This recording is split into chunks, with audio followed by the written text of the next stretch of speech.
Bloodshed in the Mafia world. Ah, the Mafia.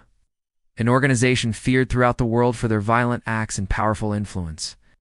From the Italian-American Cosa Nostra to the Japanese Yakuza and the Russian Solvets, crime organizations have existed in one form or another throughout history. But perhaps none are more popularized and infamous than the Mafia, with books, films, TV shows, and video games, all depicting their operations. It's hard to escape the presence of this powerful crime syndicate. But how much of what we see in the media is actually true? In today's video, we are going to take a look at some of the most insane Mafia activities that were actually true. Starting off this countdown, we have Bonanno family bloodbath. The Bonanno crime family was founded by Joseph Bonanno and is one of the 5 original Italian-American Mafia families. They had a pretty decent run until 1964, raking in cash from bootlegging, gambling, and union corruption during the Prohibition era, but the good times didn't last forever. In the early 1960s, the family fell into internal strife due to conflicting interests and power struggles. But it all came to a head in 1964 when the family's capo, Joseph Di Polonio, tried to oust Bonanno.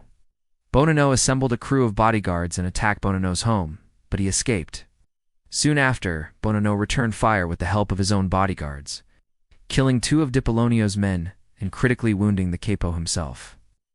Di Polonio survived, but died a few days later of a drug overdose. While the family had made attempts at peace, the killings continued, and there were even rumors that the family was being infiltrated by the FBI.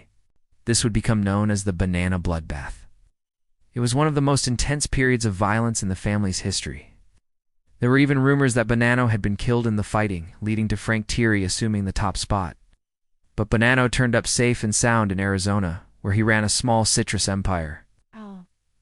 He eventually returned to New York, though, and resumed his position as boss. And while there was a brief period of peace, it wouldn't last long, as the next years would bring about the violent Castellammari's War. The Castellammari's War. The Castellammari's War. It's a brutal conflict fought between the Italian Mafia and the American Mafia in the early 1930s, while both groups shared common ancestry. They had been living separately since the early 20th century. The Italians were mostly based in Sicily, while the Americans had spread out along the East Coast and other parts of the country. In the years prior to the war, the Americans had attempted to assert control over the Italians, which resulted in tension between the 2 factions. The Americans wanted to expand their territory into southern Italy, and they believed that the Italians were impeding their progress. This led to talks of a summit in 1930 between representatives from both sides to discuss terms. But the talks fell through, and the Americans launched a full-scale attack. They targeted several key members of the Italian leadership, including Salvatore Giuliano, who managed to escape an assassination attempt. In retaliation, Giuliano and his brother-in-law, Michele Navarra, kidnapped and killed a rival mobster named Vito Cassioferro, who had been implicated in several murders of Italian-Americans. This event marked the beginning of the open conflict as the Americans retaliated against the Italians, targeting their businesses and social clubs. A state of terror ensued, with both sides using extreme violence to achieve their goals. The Americans ultimately won the war and established control over southern Italy. However, it came at a great cost, as hundreds of lives were lost during the conflict. Murder of Carlo Gambino. Carlo Gambino was a prominent figure in the Mafia world, serving as the boss of the Gambino crime family from 1957 until his death in 1976. During his reign, he oversaw a vast criminal empire that engaged in various illegal activities, including gambling, drug trafficking, and labor racketeering. Gambino amassed a significant fortune and became one of the wealthiest criminals of his time.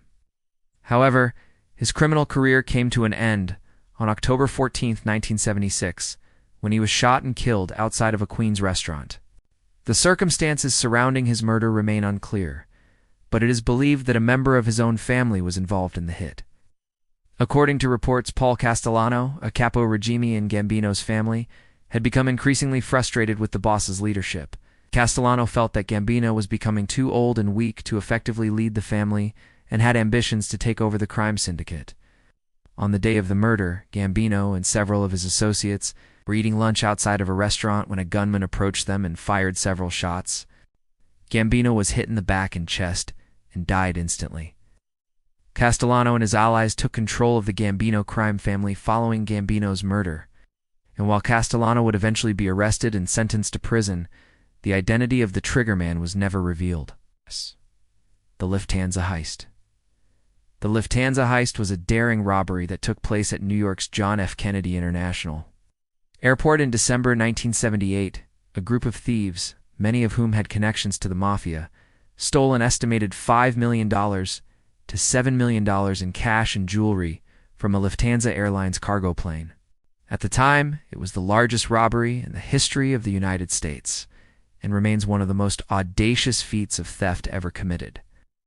The mastermind behind the heist was a man named James B. Bow, who assembled a crew of accomplices, including several members of the Lucchese crime family. The gang infiltrated the airport and planted a bomb in the cargo hold of the Danza flight to destroy surveillance equipment and distract security. They then proceeded to cut through the fuselage and remove several heavy bags filled with cash and valuables. The Lufthansa heist caused a major shakeup in the Mafia underworld, as the stolen money and jewelry was never recovered.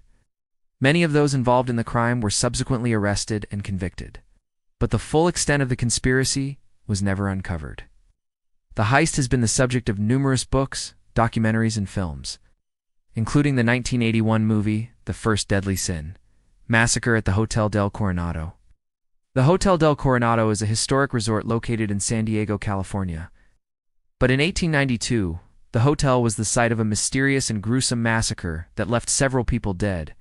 The incident occurred on the night of November 9th, when a group of armed men entered the hotel and began shooting guests and employees. According to reports, the gunmen were members of a local mafia gang led by a man named Joe Book. The motive for the massacre was unclear, but it is believed to have been a result of a power struggle within the criminal underworld. The gunmen went on a rampage, killing several people before fleeing the scene.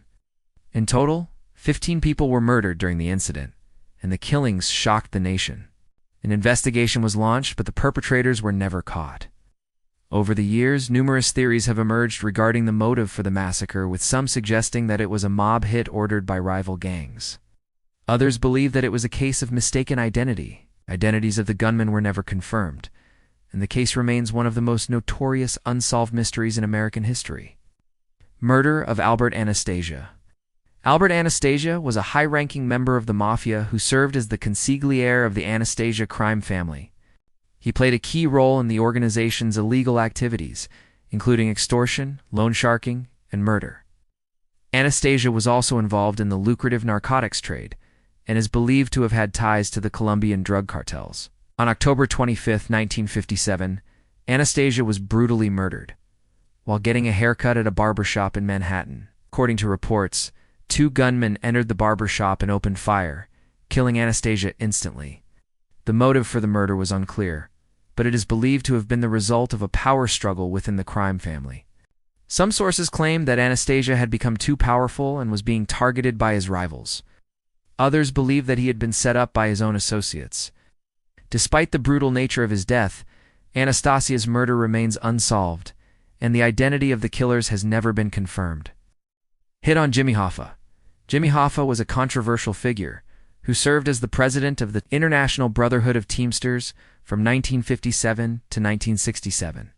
He was a powerful labor leader who fought for the rights of truck drivers and other workers. But he was also a suspected mafia member and was involved in several criminal activities.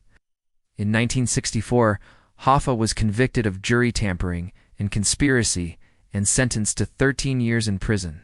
Despite his conviction, Hoffa continued to exert influence over the Teamsters and the Mafia.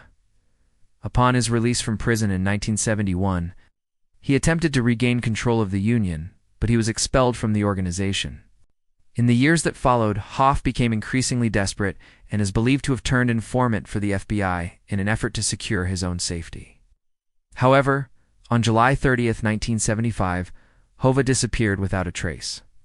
His body was never recovered, and the circumstances surrounding his disappearance remain unclear.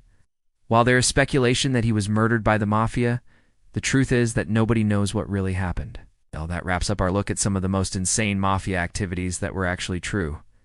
These organizations may seem like they're straight out of a movie, but they're very real and have a long history of violence and crime. What do you think of these terrifying tales of bloodshed and betrayal? Let us know in the comments below. If you enjoyed this video, do not forget to leave us a like and subscribe so you do not miss any of our future uploads. Thanks for watching, and we'll see you next time.